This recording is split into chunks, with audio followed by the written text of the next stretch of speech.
ကျွန်တော်ရှိသမျှအားအင်အကုန်သုံးပြီးပြေးခဲ့တယ်နောက်ဆုံးမှာတော့ပန်းဝင်စာကြောင်းကိုပထမဆုံးဖျက်ကျော်နိုင်ခဲ့ပေမဲ့ကင်မရာတွေကိုကြည့်ပြီးကျွန်တော်မပြောနိုင်ခဲ့ပါဘူးမျက်ရည်တွေကျလာတာကိုလည်းကျွန်တော်မတားဆီးနိုင်ခဲ့ဘူးဘာလို့လဲဆိုတော့ကျွန်တော်တကယ်အလိုချင်ဆုံးကတတိယဆုဖြစ်တဲ့ရှူးဖက်နှက်တစ်စုံဖြစ်နေလို့ပါ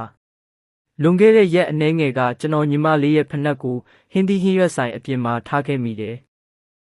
အင်ဂျီမက်တယောက်ကအဲ့ဒီဖက်နှက်ကိုယူသွားခဲ့တာကြောင့်ကျွန်တော်ဆိုင်ထဲကထွက်လာတဲ့အခါဖက်နှက်ကမရှိတော့ဘူးအိမ်ပြန်ရောက်လို့ညီမလေးကိုပြောပြတဲ့အခါသူတကယ်ကိုဝမ်းနည်းသွားရှာတယ်ကျွန်တော်တို့မိသားစုကဆင်းရဲတာကြောင့်အဖေကလည်းစိတ်ဆိုးနေခဲ့တယ်ကျွန်တော်တို့မှာဖက်နှက်အစ်စ်ဝယ်ဖို့ငွေမရှိဘူးဒါကြောင့်ညီမလေးနဲ့ကျွန်တော်ဟာကြောင်းသွားဖို့အတွက်ရှိတဲ့ဖက်နှက်တစ်စုံတည်းကိုပဲတလက်စီဝတ်ခဲ့ကြရတယ်အဲ့ဒီနေ့ကညီမလေးမှာစာမွေးပွဲရှိတယ်သူအချိန်မီမပြီးမှကိုစိုးရိမ်တာကြောင့်အဖြေတွေကိုဖြစ်တယ်လို့ရေးပြီးစာမှုပွဲခန်းထဲကထွက်လာခဲ့တယ်ပြီးတော့ကျောင်းပြင်ကိုရှိသမျှအားနဲ့အပြေးထွက်လာခဲ့တယ်ဘာလို့လဲဆိုတော့ကျွန်တော်မှဝစ်စရာဖက်နှက်မရှိလို့ကျောင်းမသွားရသေးလို့ပါဒါပေမဲ့သူမျက်နာကဖြတ်ပြေးမှဖက်နှက်တစ်ဖက်ကရေထဲကိုပြုတ်ကျသွားခဲ့တယ်ညီမလေးကလှမ်းဖမ်းမှုကြိုးစားပေမဲ့ရေစီးကတန်နေပြီးသူ့လက်ကလည်းတူနေခဲ့တယ်ဖက်နှက်ကကွန်ကရစ်ပြားအောက်ထဲကိုမျောပါသွားပြီးတစ်ဖက်ကနေပြန်ထွက်မလာတော့ဘူး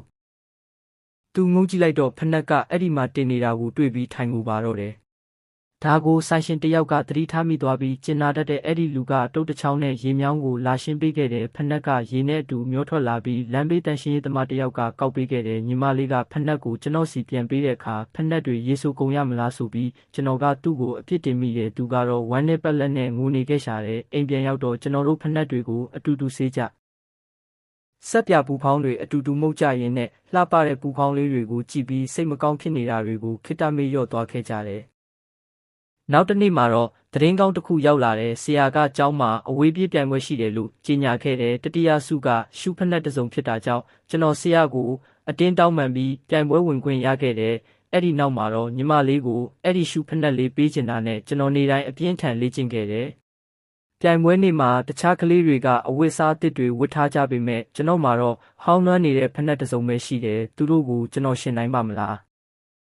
ပြိုင်ပွဲစတာနဲ့ကျွန်တော်ပြိုင်ဘက်တွေကိုတယောက်ပြီးတယောက်ကြော်တက်ဖို့ကြိုးစားခဲ့ပေမဲ့ကလေးတယောက်ရဲ့တိုင်မိမှုကြောင့်လဲကျသွားခဲ့တယ်ဒါပေမဲ့ကျွန်တော်အရှုံးမပေးဘဲပြန်ထားခဲ့တယ်ကျွန်တော်စိတ်ထဲမှာညီမလေးဖက်နှက်မပါပဲပြေးနေရတဲ့ပုံရိပ်တွေကိုပဲမြင်အောင်နေမိတယ်အဲ့ဒီနောက်မှာတော့တတိယနေရာမှာပဲနေနိုင်အောင်ကျွန်တော်အစွမ်းကုန်ကြိုးစားခဲ့တယ်ဒါပေမဲ့ပန်းဝင်ခံဒီအချိန်တင်ပြေးတဲ့အချိန်မှာတော့ကျွန်တော်အယမ်းပင်ပန်းသွားပြီးကိုယ်ပဲနှစ်ယောက်မြောက်ရောက်နေလဲဆိုတာကိုမသိတော့ဘူးအားလုံးပန်းဝင်စာကြောင်းကိုအတူတူဖျက်ကျော်သွားကြတဲ့အချိန်မှာကျွန်တော်ဘယ်နဲ့ဆင့်ရလဲလို့မေးလိုက်မိတယ်ဆရာကကျွန်တော်ကိုအမြင့်ကြီးအထိချီးမြှောက်ပြီးကျွန်တော်ပထမရတယ်လို့ကြေညာလိုက်တယ်ကျွန်တော်ရဲ့အိမ်မက်လေးပျက်စီးသွားခဲ့ပြီးအိမ်ကိုစိတ်ပြက်လက်ပြက်နဲ့ပြန်လာတဲ့အခါဝမ်းထဲနေတဲ့ညီမလေးကိုတွေ့လိုက်ရတယ်ကျွန်တော်ဟောင်းနှွမ်းနေတဲ့ဖက်နှက်တွေကိုချွတ်လိုက်ပြီးဒဏ်ရာရနေတဲ့ခြေထောက်တွေကိုရေထဲနှိပ်လိုက်တယ်ပြီးတော့ကျွန်တော်လူလားမြောက်လာတဲ့အခါညီမလေးအတွက်အလှဆုံးဖက်နှက်တွေကိုဝယ်ပေးမယ်လို့စိတ်ထဲကနေတိတ်တဆိတ်ကတိပြုလိုက်မိပါတော့တယ်